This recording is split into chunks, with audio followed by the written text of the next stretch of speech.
को बताता है कि वॉलमार्ट की टैगलाइन तो यही है, लेकिन असल में मैं भी, जिसको हम कहते हैं कैश एंड कैरीज को हम कहेंगे डिस्ट्रीब्यूशन का, होलसेलिंग में हूं।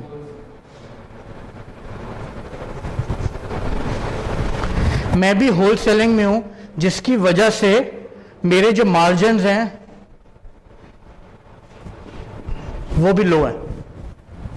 ठीक है, अब वो टैक्स कलेक्टर जो है, जिसका वो हाई थ्रेट था, हो सकता है वो threat level, comparative threat level reduce कर जाए एज अ स्टेक होल्डर। ठीक है, तो यहां पे हमने किया क्या, इस अप्रोच को समझें। हमने क्या किया, हमने जो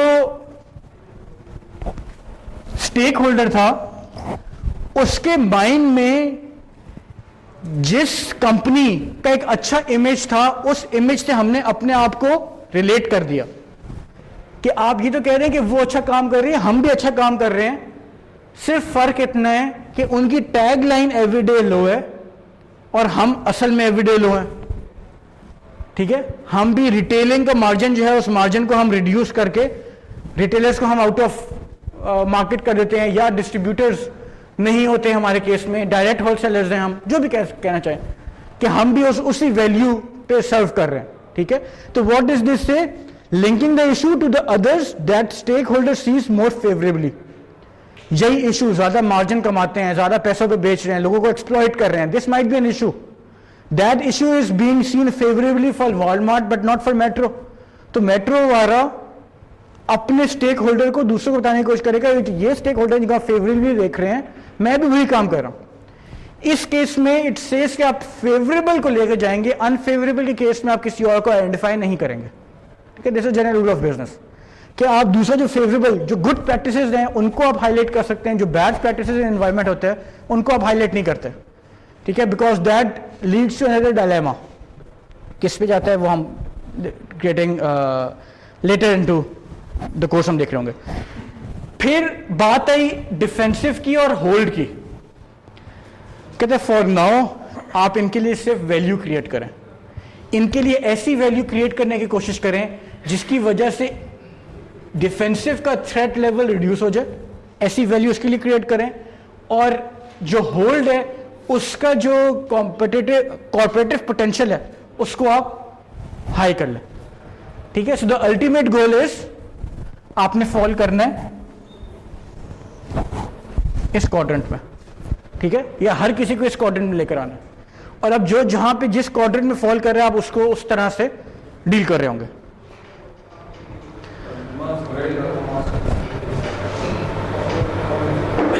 पंद्रह मिनट क्लास खत्म करते हैं, 15 मिनट में क्लास खत्म करते हैं। अच्छी डील लगी। अच्छा, सो क्रिएटिंग, सॉरी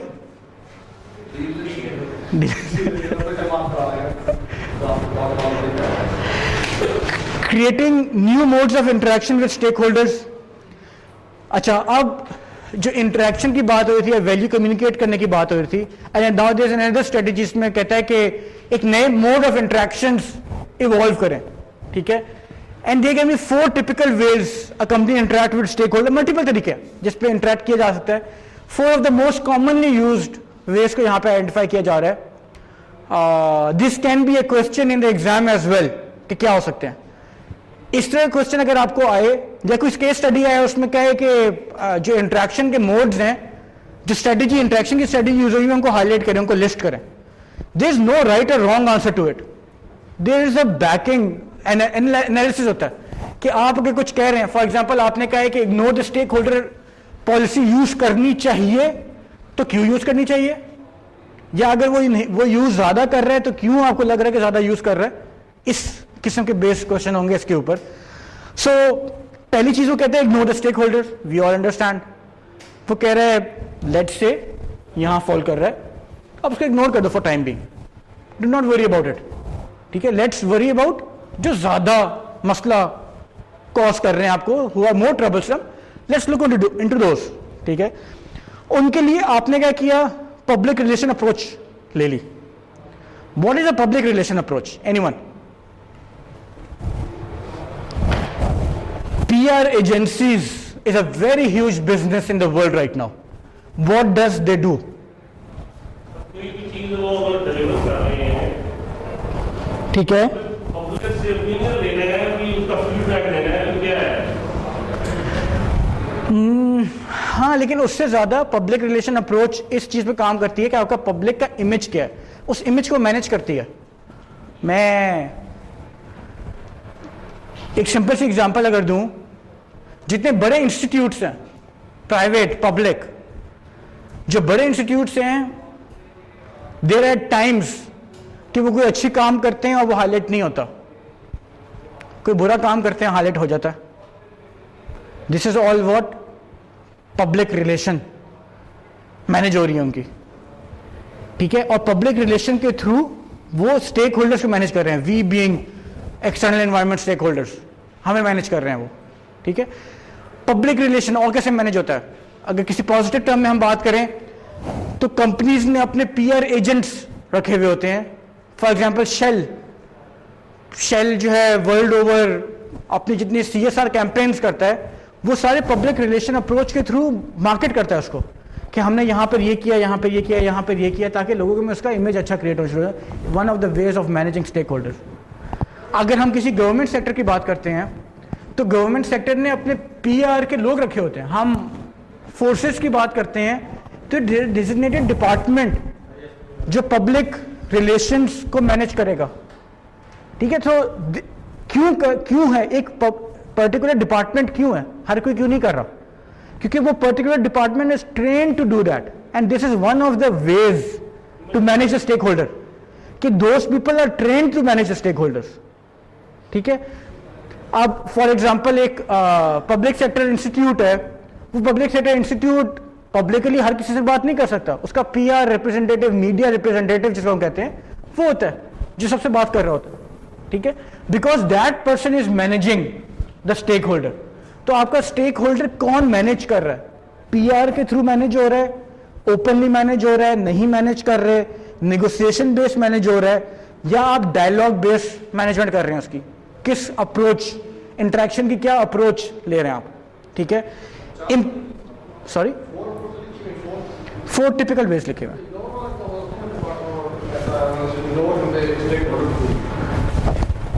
जो स्टेक होल्डर यहां पे फॉलोइंग कर रहा होगा उसको आप टेम्परेरी इग्नोर कर सकते हैं। उसको आप कहेंगे मैं इसके ऊपर टाइम नहीं लगाता, फिलहाल नहीं लगाता, let's ignore it for time being, क्योंकि ये पॉलिसीज, ये चीजें रिव्यू हो रही होती है timely, 3 monthly review, 1 monthly review, कि अब किससे करना है, आप किससे करना है, आप किससे करना है। यहां पे भी आपकी जो रेटिंग है, ये रेटिंग प्लस माइनस होती जा रही होगी as the time is travelling, ठीक है। तो आप इसको पीरियोडिकली रिव्यू कर रहे होंगे, लेकिन दोज स्टेक होल्डर्स जो इस कैटेगरी में फॉल कर रहा है, that might be ignored. There is no harm of ignoring this for some time. Comparative बात करता हूं मैं, देन ये जो ऑफेंसिव है, अगर आप ऑफेंसिव को स्विंग में ट्रांसफर कर दें या आप होल्ड को स्विंग में ट्रांसफर करें, what is more beneficial to you? Offensive को स्विंग में ट्रांसफर करना, क्योंकि होल्ड आपको थ्रेट नहीं था, ये आपको थ्रेट है। पोटेंशियल तो इसका हाई है, लेकिन ये साथ में आपको थ्रेट कर रहा है। तो ये थ्रेट कर रहा है, आपने थ्रेट को पहले रिमूव करना है, हाई थ्रेट को पहले रिमूव करना है, रादर देन लो थ्रेट को पहले रिमूव करना है, ठीक है। तो इस टर्म्स में वो आइडेंटिफाई करता है, वो रेट करता है। जो हमने शुरू में देखा था ना कि रेट करें स्टेक होल्डर्स, उनको रैंक करें, रैंक करने के हिसाब से फिर हर किसी पे अपनी अपनी अप्रोच लग रही होती है, ठीक है। Implicit negotiation, implicit negotiation, sorry नहीं इम्प्लिसिट नेगोशिएशन इज कि आपकी इंप्लाइड होती है नेगोशिएशन। फॉर एग्जाम्पल, आप एक पब्लिक मैसेज कम्युनिकेट करते हैं, उस पब्लिक मैसेज के अगेंस्ट आप अपफ्रंट नेगोशिएट नहीं कर रहे होते, लेकिन आपका मतलब इंप्लाइड होता है कि आप इस तरह की नेगोशिएशन में आना चाह रहे हैं, ठीक है। That is one of the approach. आप फेस अप नेगोशिएशन में नहीं जाते। फॉर एग्जाम्पल, हम इसकी एग्जाम्पल ने implicit tobacco companies, for that matter, tobacco companies जो क्रिटिक्स होते हैं, उन क्रिटिक्स को डायरेक्टली नेगोशिएशन में नहीं जाती उनके साथ, लेकिन उनके जो मसले होते हैं ना, उन मसलों को, फॉर एग्जाम्पल कैंसर कॉज करता है, is one of the critics, stakeholder का मसला कैंसर कॉज करता है, उन्होंने उसकी पिक्चर लगा दी, ठीक है, that is an implied negotiation, कि तुम जो बात कर रहे थे वो मैंने यहां पे लगा दी। Now that does not necessarily mean कि वो उनके साथ एक डायलॉग में आए हो या ना आए हो। अगर वो डायलॉग में आते तो हो सकता है टोबैको कंपनी अपना गोल अचीव ना कर सकती, इनडायरेक्टली करेंगे। आप इंप्लाई कर रहे हैं कि आप नेगोशिएशन में आ गए, ठीक है। कैसे इंप्लाई हुआ? आपने कैंसर कॉजिंग जो कैंसर ऑर्गन है उसकी पिक्चर लगाई, उसको पिक्चर लगाने की वजह से आपने वो जो सेट ऑफ क्रिटिक्स थे ना, उनका मसला रिजॉल्व कर दिया, जो उनका पेन पॉइंट था रिजॉल्व कर दिया, लेकिन आप डायरेक्ट नेगोशिएशन में भी नहीं आए उनके साथ, ठीक है। This is one of the approaches एक कंपनी के एग्जांपल में। Engagement, dialogue and negotiation, this is public engagement, public dialogue and public negotiation, ठीक है। This is one of the interaction with stakeholder, ये बहुत कॉमनली यूज होता है। This is what we do daily life में as procurement manager, as normal manager as well. Daily life में हम ये वाली नेगोशिएशन, एंगेजमेंट और डायलॉग या नेगोशिएशन में जा रहे होते हैं। फॉर एग्जाम्पल अप्रेजल साइकिल है, अप्रेजल साइकिल में अपने मैनेजर से जिस किस्म के हम इंटरेक्शन में जाएंगे, that is most probably dialogue और नेगोशिएशन में, ठीक है। कि मैंने इस साल मैंने इतना काम किया है, मुझे 8% दे दे। वो कहेगा नहीं आपने इतना काम नहीं किया, आप 7% ले लो, 6% ले लो। एक डायलॉग, एक नेगोशिएशन की टर्म शुरू होती हैं आपकी। एंड दैट इज, जितने हमारे प्रोक्योरमेंट के नॉर्मल प्रोसीजर्स हैं, ज़्यादातर जो प्रोक्योरमेंट के प्रोसीजर्स हैं उसमें हमारा एंगेजमेंट, डायलॉग एंड नेगोशिएशन की टर्म्स में हम जा रहे होते हैं, ठीक है। A couple of them, for example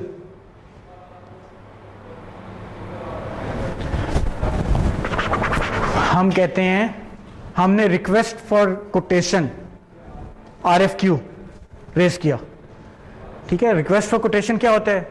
that is implicit negotiation के टाइप, कि आपको पता है कि यार मल्टीपल लोगों से टेंडर मूव किया है, मल्टीपल लोग इसमें बिड कर सकते हैं, तो मुझे लोवेस्ट देना है। अब मैं आपसे डायरेक्टली नेगोशिएशन में नहीं आया, लेकिन आपको एक इम्प्लाई हुआ है कि यार नहीं, ये नेगोशिएशन चल रही है यहाँ पे इन टर्म्स ऑफ वैल्यू या इन टर्म्स ऑफ मनी, कि अगर हम मनी से अच्छा रिलेट कर सकते हैं, तो मनी की टर्म्स अगर हम बात करें तो RFQ is one of the ways of implicit negotiation. RFP, request for proposal, is one of the ways of engagement, dialogue and negotiation. एक प्रपोजल सबमिट होता है, उस प्रपोजल पे फिर डिस्कशन होती है, एंगेज होते हैं, उसके बाद उस पर काम चलता है। RFI, request for information, is another way of engagement, dialogue and negotiation, कि इंफॉर्मेशन आप सबमिट करते हैं, उस पर आप एंगेज करते हैं, एंगेज करने के बाद फिर आगे स्टेप्स चलना शुरू होते हैं। Multiple ways of interacting with stakeholders. ये जो आखिर में हमने 2-3 एग्जांपल्स ली, ये हमने बात की in terms of procurement manager या प्रोजेक्ट मैनेजर, हम अपने सप्लायर से किस किस किस्म के नेगोशिएशन में एंटर कर रहे होते हैं at the time of let's say project opening कह लें, जो भी टर्म यूज कर लें, उसमें क्या यूज कर रहे होते हैं। This can be one of the fill in the blanks as well. अच्छा, developing integrative value creation strategies, okay, last thing to गो।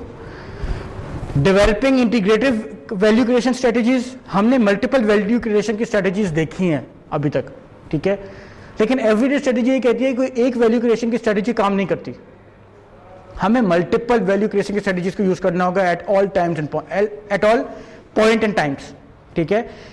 जिसमें वो कहते हैं देयर आर 2 बेसिक वेज।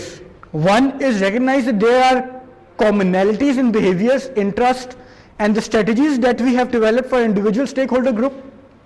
उन कॉमनैलिटी के बेस पे return to our answer to the question of purpose and values and try to find commonalities that appeal to multiple stakeholders simultaneously. इससे क्या समझ आई? एनीवन?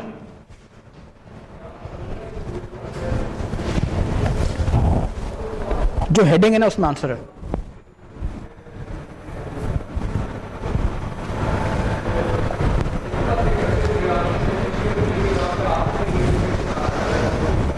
मल्टीपल स्टेक होल्डर्स हमारे पास हो सकते हैं जिनकी कॉमन वैल्यूज हो। उन कॉमन वैल्यूज को हमने आइडेंटिफाई करना है, और कॉमन वैल्यूज आइडेंटिफाई करने के बाद वो हो सकता है स्टेक होल्डर सेम कैटेगरी से बिलोंग ना करते हो, लेकिन उनके लिए कोई वैल्यू ऐसी हो जो वैल्यू कॉमन हो, ठीक है। हम वैल्यू बेस लेके चल रहे होंगे उसके आगे।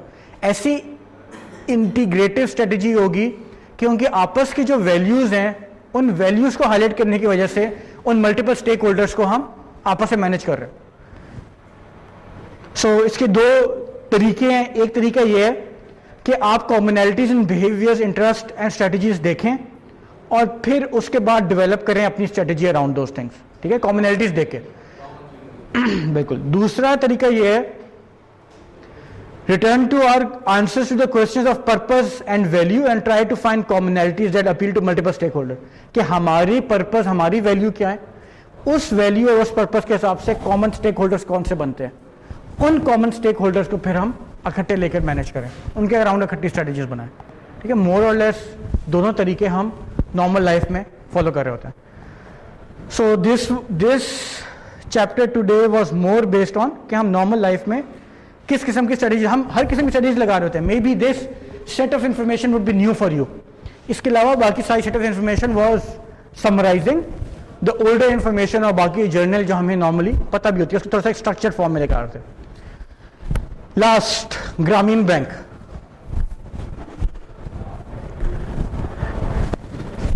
आप में से कोई एक इसको एक्सप्लेन कर दे, हमें समझ आ जाए, and then we are good for the class.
ठीक है,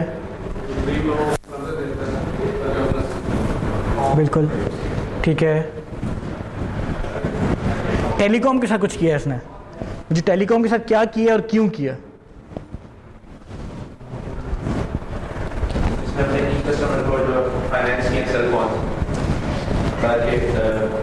जो मार्केट है वो ट्रिपल प्राइसेस सप्लाई जो है ना उनके कोऑर्डिनेट कर सकते हैं।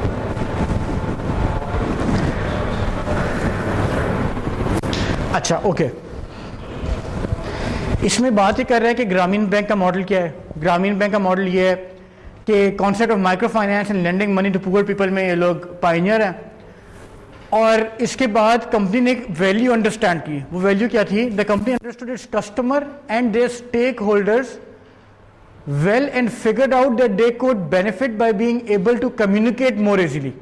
एक वैल्यू उन्होंने आइडेंटिफाई की कि अगर हम इनके आपस की कम्युनिकेशन चैनल को इंक्रीज कर दें तो ये दोनों एक दूसरे से बेनिफिट कर सकते हैं। That was the common value and integrated value in multiple stake holders.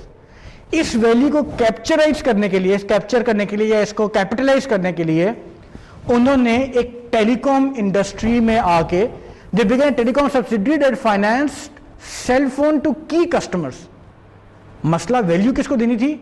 Customers को, ताकि अपने सप्लायर से आपस में आ सकें। That was the value. उस वैल्यू के लिए एक टोटल अलग बिजनेस प्रोपोजिशन डेवलप कर ली कि ये सेलफोन का सेगमेंट है जो लो कॉस्ट सेलफोन उन्होंने इंट्रोड्यूस किए, अपने की कस्टमर्स को दिए और वो इस वैल्यू को आपस में रीप कर रहे हैं, विच इज के आपस में कम्युनिकेशन को इंक्रीज कर रहे हैं। इस कम्युनिकेशन को इंक्रीज करने के लिए उन्होंने इन्हीं के सेलफोन खरीदे, ग्रामीण बैंक की सब्सिडरी के।